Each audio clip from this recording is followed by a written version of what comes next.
সবার আগে এই ভিডিওটা দেখুন কতটা ভয়ানক হতে পারে একটা অ্যাডভেঞ্চার।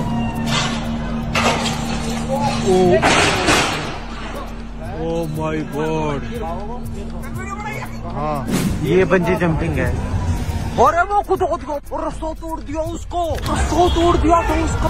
এই ভিডিওটি এখন সোশ্যাল মিডিয়ায় প্রচুর পরিমাণে ভাইরাল। এই ঘটনাটি ঘটেছে ঋষিকেশের Shivajipuram thrill factory bungee jumping site. ছেলেটির নাম সোনু কুমার, গুরগাঁওতে থাকে। তার বয়স 24। সেই ছিল কিন্তু একমাত্র বাড়ির তার আর্নিং মেম্বার। ঘটনা সূত্রে জানা গেছে গত 14 তারিখ সে তার বন্ধুদের সাথে ঋষিকেশ ঘুরতে যায়। সেখানে গিয়ে সে বাঞ্জি জাম্পিং ট্রাই করে, আর তখনই তার বাঞ্জির দড়িটি ছিঁড়ে যাওয়ার ফলে প্রায় 180 ফুট উচ্চতা থেকে সে টিনের শেডের উপর এসে পড়ে। তার বাড়ির লোক কিন্তু অভিযোগ করেছে সেখানে কোনো সেফটির ব্যবস্থা ছিল না, না ছিল তলায় কোনো নেট, না ছিল অ্যাম্বুলেন্সের ব্যবস্থা। সেখানে থাকা একটি গাড়িতে করে তাকে ঋষিকেশ এইমস হসপিটালে নিয়ে যাওয়া হয় তৎক্ষণাৎ। আর সেখান থেকে কিন্তু জানা গেছে তার বুকের রিব এবং বাঁ হাত ভেঙে গেছে। এরপরেও কি আপনারা করবেন এরকম অ্যাডভেঞ্চার বাঞ্জি জাম্পিং? কমেন্ট করে জানান। আর ভিডিওটি ভালো লাগলে লাইক, শেয়ার, সাবস্ক্রাইব।